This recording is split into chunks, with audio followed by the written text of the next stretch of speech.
俺の財宝か？欲しけりゃくれてやる。探せ！この世の全てをそこに置いてきた。 Yo guys, and welcome to this new video. With this shorter chapter, Oda kind of slowed down a bit the rhythm again, but at least it contains some, you could say, important clarifications about some elements of the plot that are key for what will come next. But before seeing all of that in detail, let me say I'm trying to publish a new video every day, so make sure to subscribe and hit the notification bell to always know when I upload something new. Alright, with that said, let's jump straight into it. So the first kinda strange aspect, if we compare it with what we saw in the previous chapter, is that Gyukimaru apparently renounced to his fight against Zoro. Indeed, before he demonstrated to be so attached to their battle that he even attacked Zoro during his fight with Kamatsu. But now instead we have a completely opposite behavior. And what makes this even more interesting is the fact that while he took the scythe from Kamatsu's body, he left to a Zoro laying out of consciousness not only his other two swords, but even the scythe, which he had only stolen to perform the final attack. So it's clear that Gyukimaru's consideration of Zoro somehow changed after he witnessed his three swords style. It could be that he recognized his strength and walked away out of respect, or a much more intriguing possibility is that, just like it seems that Komurasaki kinda recognized the Santoryu style, maybe Gyukimaru already knew it and so connected Zoro to something belonging to Wano, which would suit with the popular theory according to which Zoro was actually born in the land of samurai. In any case, what the monk's action in my opinion clearly imply is that the two of them will have an interaction much more relevant for the plot than a simple fight over a stolen sword. And in this sense we have to remember that Gyukimaru himself is the one who revealed to Zoro that a black sword is not born that way, but becomes like that.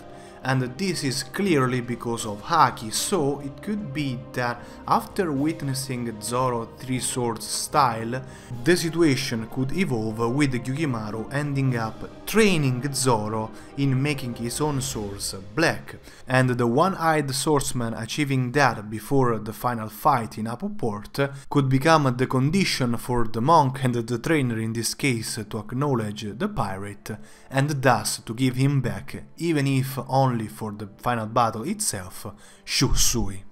Moreover, this development is made much more probable considering that Gyukimaru is most likely an ally of the Gotsuki clan, which is suggested by the fact that even if he clearly lives somewhere in this Ringo Cemetery region and, as Komurasaki says, he ambushes people on the bridge, Kanjuro's group apparently had no problems in using that same region as a base for the operation in the Flower Capital, implying that they could leave and then come back without fighting the monk. And this interpretation also suits very well with Gyukimaru's role of weapon stealer. That is exactly the same thing the minks are doing in Kuri, and that can be considered a way to acquire military strength, stealing it from Orochi's officers in the capital. Indeed, we know that the shogun only allows his subordinates to carry weapons. What's more, this Oyagi bridge situation could have another variable.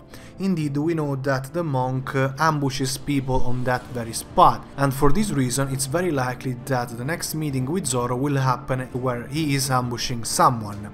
But considering how in this phase of the plot, so close in terms of days to the Fire Festival, Oda is trying to put together all the main characters forming groups that will later cluster in the Apuport, in this type of development we should expect the ambushed to be a very important person for the plot. My pick is someone related to Komurasaki, aka Kozuki Hiyori, and it could even be Kyoshiro himself. And talking about the Yakuza boss, this character becomes more and more mysterious each time he appears. Indeed, now it's clear that his actions were only meant to save Komurasaki at Orochi's banquet, and of course he is also the one who covered her escape. But for how much this behavior suggests he is an ally of the Gotsuki clan, the fact he is also most likely the very person who revealed Orochi the meaning of Kinemon's message, since it could have not been someone from the Ninja Pirate Ming Samurai Alliance, considering that in that situation everything would have been leaked. The 9 red scabbards being alive and gathering together, their location, their precise military strength, which implies the trader is a person who can only decipher the message knowing about the tattoo on the ankle. So it must be someone from Wano who was originally an ally of the Gotsuki clan, and Kyoshiro perfectly suits with this description. So until Oda reveals the true traitor, Kyoshiro becomes the first suspect, and as I said before, the contradiction of this with him helping Komurasaki makes his character really difficult to read, just like it happens for Hawkins. Indeed, for how the supernova seems always to act for Kaido and Orochi's sake, pursuing the enemies who threaten them as the most loyal subordinate, it's still a fact that, as Drake underlines for what concerns Sanji and Bathhouse, he always lets them escape. And this is happening since his very first appearance in the arc, in occasion of the meeting with Luffy and Zoro. Indeed, in that situation, he justified not pursuing them with a very suspicious excuse. Moreover, later, when he met Law, even if he cornered him with kairoseki nails, he still let the Surgeon of Death escape. And now we had the same exact thing with Sanji's group. So, for how the way he behaves doesn't allow you to say he would betray Kaido in the end, at the same time, this way in which he consistently doesn't achieve anything doesn't allow to say he will be on the Emperor's side either. So, thanks to the magician himself, this hide and seek around the Flower Capital continues. And talking about the hiding group in Ebisu Town, the way in which Law immediately decided to go and save Beppu's group kinda surprised me, in the sense that he always acted very logically according to the best thing to do for the plan. And with this attitude he always kinda contraposed and at the same time balanced Luffy's instinctive tendency of going immediately to save those he cares about and that may be in danger in a certain situation, which is exactly what happened with Kaido in Okobure Town. However, now he is doing that same exact thing, but I don't consider this a contradiction, but instead actually a very solid element of his characterization, because we always have to remember he is a pirate, and as such, this way of egoistically change behavior when his own friends are instead targeted suits the pirate Trafalgar Law much more than any other reaction. In the same way, I appreciated a lot also Shinobu's attitude, because it is exactly the one you expect from an assassin. A spy, a ninja, a person who lives his life inside shadows where intelligence information is the most important thing. But above all that, in this Ebisu scene, the most interesting thing, of course, is how Tonoyasu truly enters the plot. Now, since from this character's first appearance I thought he was too weird to not have a relevant role somewhere and somehow, and now we had the confirmation he is a very important ally of the Gotsuki clan. Indeed, he not only immediately recognizes Shinobu and Kanjuro, but is not even surprised of how the samurai looks completely identical to how he was 20 years before, and this fact, together with him being evidently already prepared for a final battle against Orochi, suggests that he already expected Kanjuro to appear at some point, and he probably also already expected him to have the same appearance he had 20 years ago.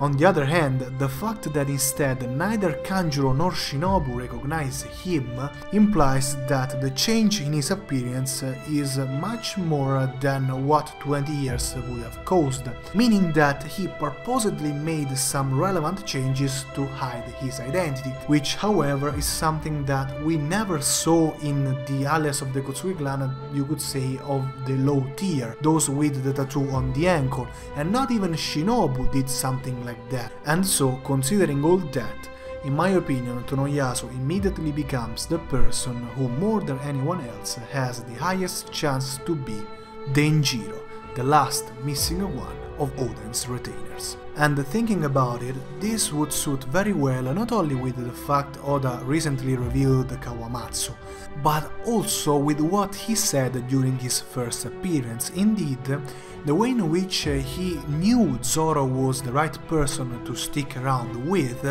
suggests that he could perceive his strength through observation haki, which is an ability Denjiro is expected to possess and master, and that among all these scenes involving people from Wano was only in that specific situation.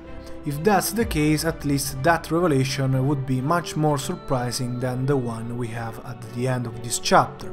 Indeed, in the very moment in which Komurasaki was apparently slain during Orochi's banquet, Oda had already made clear that she not only had survived, but also that she would have had a very important role in the arc as Kozuki Hiyori. For this reason, I found much more interesting the way in which Oda made her cure Zoro's wound with Usopp's Toad oil, the healing properties of which we can be pretty much sure are a lie, and this consistent way in which Oda connects these little details that are pretty much irrelevant in most of the cases to each other in the background of the plot is one of those little pieces that put together make One Piece a superior series. However, of course, Komurasaki's identity will be much more important for the arc, and the interesting part of it will be how she will decide to act after Zoro reveals her everything about the aliens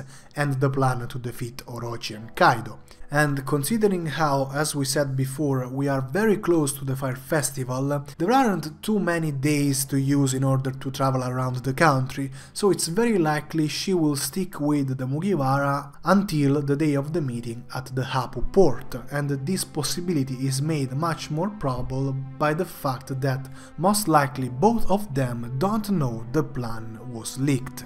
If so, considering Zoro's business and maybe eventually even training with Gyukumaru, they will most likely stay in the Ring of Symmetry, being it probably also the best place for Otoko to hide. This would also give Oda the opportunity to build a connection between Komurasaki and Zoro that we should expect if the swordsman is indeed the One Piece correspondent of Shirai Gonpachi, who historically was the man the real Komurasaki truly loved and who I always associated to Zoro, as you know probably if you saw some of my previous videos. But for now, the only thing clear from their interaction is how Oda is using it to underline more and more Hiyori's kindness, which is probably the way in which he wants to affirm Hiyori's true nature after we saw what she did to her clients in the Flower Capital, where she stole their money exploiting her beauty.